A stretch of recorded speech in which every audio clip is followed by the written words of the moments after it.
ದೆಹಲಿಯಲ್ಲಿ ಈಗ ಸಂಪುಟ ರಚನೆಯ ಕಸರತ್ತು ಜೋರಾಗ್ತಾ ಇದೆ. ದೆಹಲಿಯನ್ನ ತಲುಪಿದ್ದಾರೆ ಸಿದ್ದರಾಮಯ್ಯ ಹಾಗೂ ಡಿಕೆ ಶಿವಕುಮಾರ್. ಕರ್ನಾಟಕ ಭವನದಲ್ಲಿ ಡಿಕೆ ಶಿವಕುಮಾರ್ ತಂಗಿದ್ದಾರೆ. ಕಾಂಗ್ರೆಸ್ ವರಿಷ್ಠರನ್ನ ಸಿದ್ದರಾಮಯ್ಯ ಹಾಗೂ ಡಿಕೆ ಶಿವಕುಮಾರ್ ಭೇಟಿ ಆಗಲಿದ್ದಾರೆ. ಮಲ್ಲಿಕಾರ್ಜುನ್ ಖರ್ಗೆ, ರಾಹುಲ್ ಗಾಂಧಿ, ವೇಣುಗೋಪಾಲ್ ಅವರ ಜೊತೆಗೆ ಮೀಟಿಂಗ್ ಅನ್ನ ನಡೆಸಲಿದ್ದಾರೆ. ವರಿಷ್ಠರ ಜೊತೆಗೆ ಚರ್ಚಿಸಿ ಪಟ್ಟಿಯನ್ನ ಡಿಕೆ ಶಿವಕುಮಾರ್ ಫೈನಲ್ ಮಾಡಲಿದ್ದಾರೆ.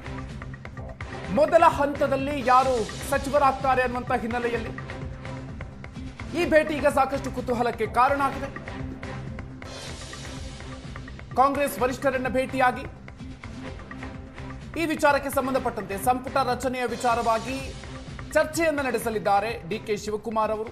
ಜೊತೆಗೆ ಸಿದ್ದರಾಮಯ್ಯನವರು ಇಬ್ಬರು ಕೂಡ ಈಗಾಗಲೇ ದೆಹಲಿಯನ್ನ ತಲುಪಿದ್ದಾರೆ. ಕರ್ನಾಟಕ ಭವನದಲ್ಲಿ ಡಿಕೆ ಶಿವಕುಮಾರ್ ಅವರು ತಂಗಿದ್ದಾರೆ. ಮಲ್ಲಿಕಾರ್ಜುನ್ ಖರ್ಗೆ, ರಾಹುಲ್ ಗಾಂಧಿ, ವೇಣುಗೋಪಾಲ್ ಅವರ ಜೊತೆಗೆ ಮೀಟಿಂಗ್ ಅನ್ನು ಮಾಡಿ ಮೊದಲ ಹಂತದಲ್ಲಿ ಯಾರೆಲ್ಲ ಸಚಿವರಾಗಿ ಪ್ರಮಾಣ ವಚನವನ್ನ ಸ್ವೀಕಾರ ಮಾಡಬೇಕು ಅನ್ನೋದನ್ನ ನಿರ್ಧಾರವನ್ನ ಮಾಡಲಾಗುತ್ತೆ. 8 ರಿಂದ 10 ಮಂದಿ ಸಚಿವರಾಗಿ ಪ್ರಮಾಣ ವಚನವನ್ನ ಸ್ವೀಕರಿಸುವಂತ ಮೊದಲ ಹಂತದಲ್ಲಿ ಪ್ರಮಾಣ ವಚನ ಸ್ವೀಕರಿಸುವಂತ ನಿರೀಕ್ಷೆ ಇದೆ. ಸಂಜೆ 6 ಗಂಟೆಗೆ ಮೀಟಿಂಗ್ ಫಿಕ್ಸ್ ಆಗಿದೆ. ದೆಹಲಿಯಲ್ಲಿ ಹೈಕಮಾಂಡ್ ಜೊತೆಗೆ ಸಂಜೆ ಹೈ ವೋಲ್ಟೇಜ್ ಸಭೆ ನಡೆಯುತ್ತೆ. ಮಲ್ಲಿಕಾರ್ಜುನ್ ಖರ್ಗೆ, ರಾಹುಲ್ ಗಾಂಧಿ ಅವರ ಜೊತೆಗೆ ಸಿದ್ದರಾಮಯ್ಯ, ಡಿಕೆ ಶಿವಕುಮಾರ್ ಸಭೆ ಸಂಜೆ 6 ಗಂಟೆಗೆ ಆರಂಭ ಆಗುತ್ತೆ. ಸಂಪುಟ ಪುನಾರಚನೆ, ಅದರ ಜೊತೆಗೆ ರಾಜ್ಯಸಭೆಯ ಅಭ್ಯರ್ಥಿಯ ಆಯ್ಕೆ ವಿಚಾರದ ಕುರಿತಾಗಿ ಕೂಡ ಈ ಸಂದರ್ಭದಲ್ಲಿ ಚರ್ಚೆ ಆಗುತ್ತೆ. ಡಿಕೆ ಶಿವಕುಮಾರ್ ಅವರು ಮುಖ್ಯಮಂತ್ರಿಯಾಗಿ ಪ್ರಮಾಣ ವಚನವನ್ನ ಸ್ವೀಕಾರ ಮಾಡುವ ಸಂದರ್ಭದಲ್ಲಿ ಎಷ್ಟು ಸಚಿವರು ಪ್ರಮಾಣ ವಚನ ಸ್ವೀಕರಿಸಬೇಕು, ನಾಡಿದ್ದು ಯಾರ್ಯಾರು ಸಂಪುಟ ಸೇರ್ಪಡೆ ಆಗತ್ತೆ, ಯಾರನ್ನ ಮಾಡಬೇಕು ಅನ್ನುವಂತ ಹಿನ್ನೆಲೆಯಲ್ಲಿ ಈ ಚರ್ಚೆ ಸಾಕಷ್ಟು ಕುತೂಹಲಕ್ಕೆ ಕಾರಣ ಆಗಿದೆ. ಮೊದಲ ಹಂತದಲ್ಲಿ 2 ಹಂತದಲ್ಲಿ ಸಂಪುಟ ಪುನಾರಚನೆ ಮಾಡುವಂತಹ ಸಾಧ್ಯತೆ ಇದೆ. ಮೊದಲ ಹಂತದಲ್ಲಿ 8 ರಿಂದ 10 ಮಂದಿ ಸಚಿವರಾಗಿ ಪ್ರಮಾಣ ವಚನವನ್ನ ಸ್ವೀಕಾರ ಮಾಡುವಂತಹ ಸಾಧ್ಯತೆ ಇದೆ. ಹೆಚ್ಚಿನ ಡೀಟೇಲ್ಸ್ ಕೊಡ್ತಾರೆ ನಮ್ಮ ಪ್ರತಿನಿಧಿ ಮಾರುತೇಶ್ ಇದೀಗ ನಮ್ಮ ಜೊತೆಗೆ ನೇರ ಸಂಪರ್ಕದಲ್ಲಿ ಜಾಯ್ನ್ ಆಗ್ತಾ ಇದ್ದಾರೆ. ಮಾರುತೇಶ್, ಇದೀಗ ಸಂಪುಟ ರಚನೆಗೆ ಸಂಬಂಧಪಟ್ಟಂತೆ ದೆಹಲಿಯಲ್ಲಿ ಇವತ್ತು ಸಂಜೆ 6 ಗಂಟೆಗೆ ಸಭೆ ಆಗತ್ತೆ. ಅಂದ್ರೆ ಇವತ್ತೇ ಎಲ್ಲ ನಿರ್ಧಾರವನ್ನ ಕೂಡ ಫೈನಲ್ ಮಾಡಲಾಗತ್ತಾ? ಏನೆಲ್ಲ ಡೀಟೇಲ್ಸ್ ಇದೆ ಮಾರುತೇಶ್?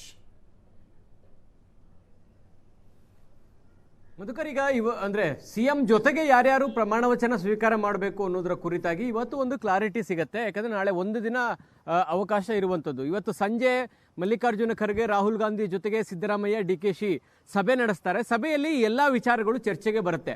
ಸಿಎಂ ಜೊತೆಗೆ ಎಷ್ಟು ಮಂದಿ ಶಾಸಕರು ಸಚಿವರಾಗಿ ಪ್ರಮಾಣ ವಚನವನ್ನು ಸ್ವೀಕಾರ ಮಾಡಬೇಕು ಅನ್ನುವಂಥದ್ದು ಹೈಕಮಾಂಡ್ ನಿರ್ಧಾರ ಮಾಡುತ್ತೆ.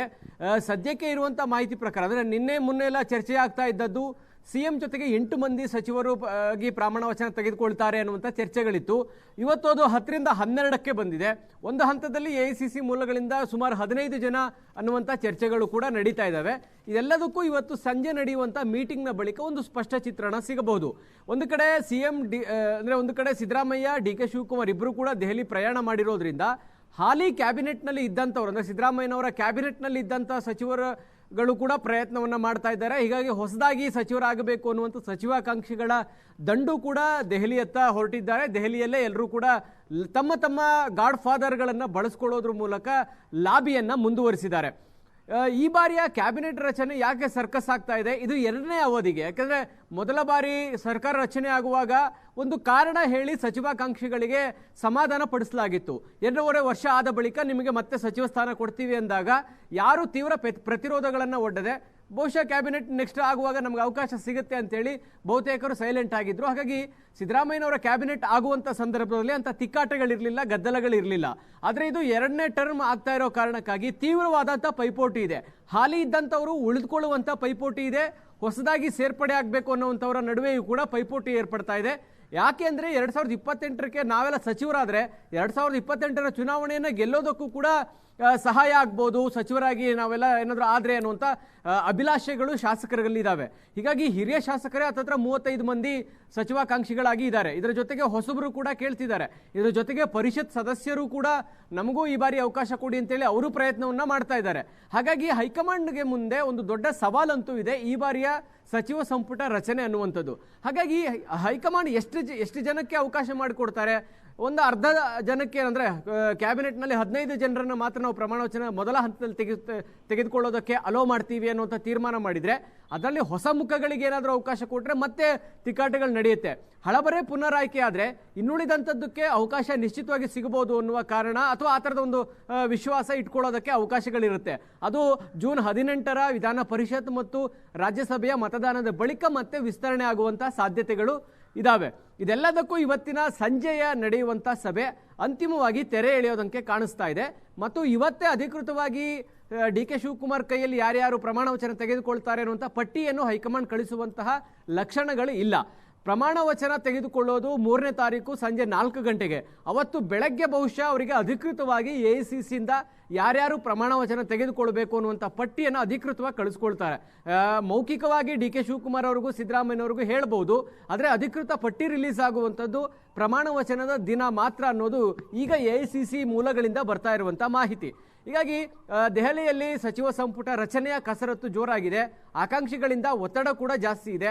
ಹೈಕಮಾಂಡ್ಗೂ ಕೂಡ ತಲೆ ಬಿಸಿ ಜೋರಾಗಿದೆ. ಮಧುಕರ್, ಮಾರುತೇಶ್, ಈಗ ಡಿ.ಕೆ. ಶಿವಕುಮಾರ್ ಅವರ ಸಂಪುಟದಲ್ಲಿ ಹೊಸಬರಿಗೆ ಒಂದಷ್ಟು ಮಂದಿಗಾದರೂ ಅವಕಾಶವನ್ನ ನೀಡಬೇಕು ಅನ್ನುವಂಥದ್ದು ಸ್ವತಃ ಡಿ.ಕೆ. ಶಿವಕುಮಾರ್ ಅವರ ಒಂದು ಆಕಾಂಕ್ಷೆ ಕೂಡ ಆಗಿದೆ. ಸೊ ಹಾಗಾಗಿ ಮೊದಲ ಹಂತದಲ್ಲೇ ಹೊಸಬರಿಗೆ ಅವಕಾಶ ಸಿಗುವಂತಹ ಸಾಧ್ಯತೆ ಎಷ್ಟರ ಮಟ್ಟಿಗಿದೆ? ಮಧುಕರ್, ಮೊದಲ ಹಂತದಲ್ಲಿ 1 ಅಥವಾ 2 ಅಂತ ಲೆಕ್ಕಾಚಾರ ಹೇಳಲಾಗ್ತಾ ಇದೆ. 1 ಅಂತ ಬಂದರೆ ಅದು ಬಹುಶಃ ಯತೀಂದ್ರ ಸಿದ್ದರಾಮಯ್ಯನವರ ಆಯ್ಕೆ ಆಗ್ಬೋದು.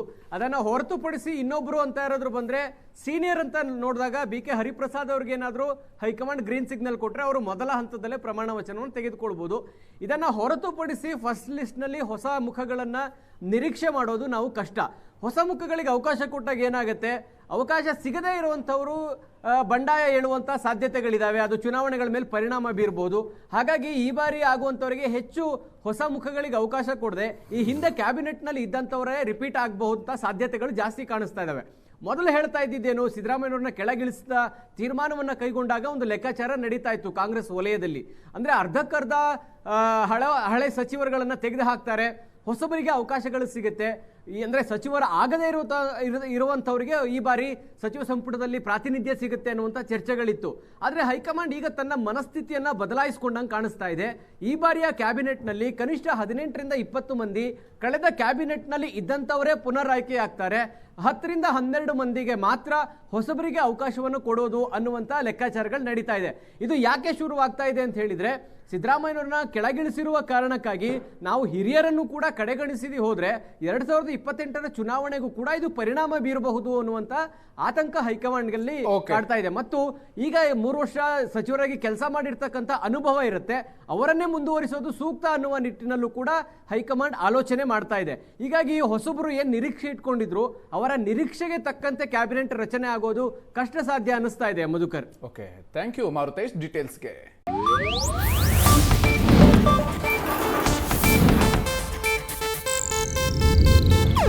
ಇದು ಏಷ್ಯಾನೆಟ್ ನ್ಯೂಸ್ ನೆಟ್ವರ್ಕ್ ಪ್ರಸ್ತುತಿ.